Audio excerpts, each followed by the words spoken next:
Welcome back, or welcome to the Cognitive Athlete Podcast.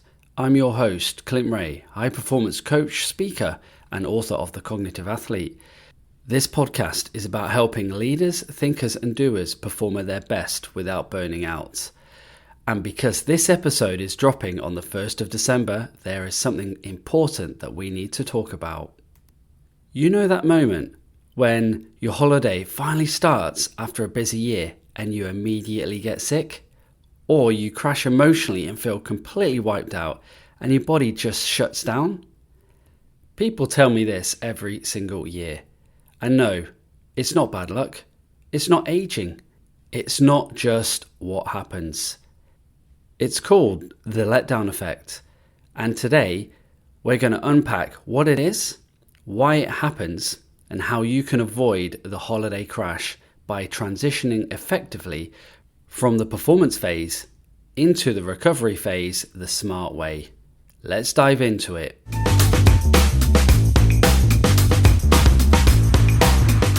You've probably lived this story. You push hard all year, meetings, deadlines, end of year targets, and then December becomes a sprint. Then the moment you finally stop, your body collapses. Blocked nose, sore throat, migraine, fatigue, maybe brain fog. Clients say this to me every year. Clint, I always get sick as soon as I slow down. And I used to do the same thing. I would finish the final workshop of the year, switch off, and 2 days later I would be in bed wondering what hit me. What feels like bad timing actually is your biology doing exactly what it is designed to do. The letdown effect is a well-established phenomenon in neuroimmunology. Here's what happens. When you're under pressure, deadlines, stress, emotional load, your body releases stress hormones like cortisol and adrenaline. And while those hormones feel terrible psychologically, they do something very clever biologically. They suppress inflammation. They keep symptoms quiet. They keep illness at bay.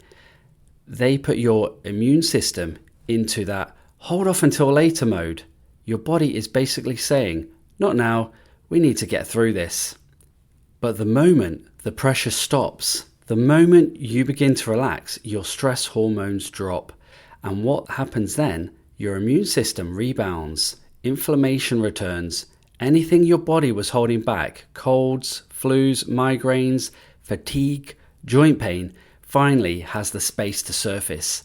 You feel sick, flat, exhausted, emotional, or just completely done. You weren't suddenly hit by an illness, you've been running on empty, and your body finally got permission to tell you. And December makes it even worse. You've spent 11 months accumulating decisions, stress, late nights, emotional labor, problem solving, and end of year pressure. Decision fatigue is at its peak this time of year. Your brain's tired, your body's tired, and your nervous system is tired. But instead of easing off, December is when most people push even harder. We have projects to finish, targets to hit, Christmas events, school events, social pressure, and financial pressure. By the time the 23rd of December hits, most people are hanging on by dear life or hanging on by a thread. This is why the letdown effect hits hardest right when the holidays first begin. This was the same in the military as it is in sports. You never drop athletes straight from peak performance into full rest. That's how people get injured. We don't go from 100 to 0 instantly, and that's the same with decompression. Instead, what we did, we used the transition phase in which we lowered intensity, we had more enjoyable activities, and this helps the body and brain to decompress and downshift gradually before full rest. Athletes and military operators ramp down, and this is the part most professionals miss. If you go straight from being frantic in December to a full stop, your system crashes. Just like athletes, cognitive athletes need a glide path into recovery, a deliberate taper, a planned slowdown, a shift from high output decompression to rest. This is how you avoid getting sick when your holidays begin. So, here's your action plan to avoid that December crash, and it starts today. Number 1, lower your weekly intensity by 10 to 15%. Not everything is end of year emergency. We just need to dial it down. Number 2, build micro recovery into every day. Whether it's 3 to 5 minutes, every 90 minutes, do some breath work, a walk, maybe even a cognitive reset. Number 3, guard your sleep like it's your job. No late night meals, no doom scrolling. Good sleep equals fewer symptoms later. Number 4, reduce caffeine after midday. It helps calm the stress rebound. Number 5, say no more in December. Your job isn't to be a hero, it's to arrive in January healthy. Number 6, choose 2 to 3 tasks you must finish and 2 to 3 you won't. Give your brain closure. Nothing fuels anxiety like open loops. And finally, before your leave starts, have a 24-hour downshift window.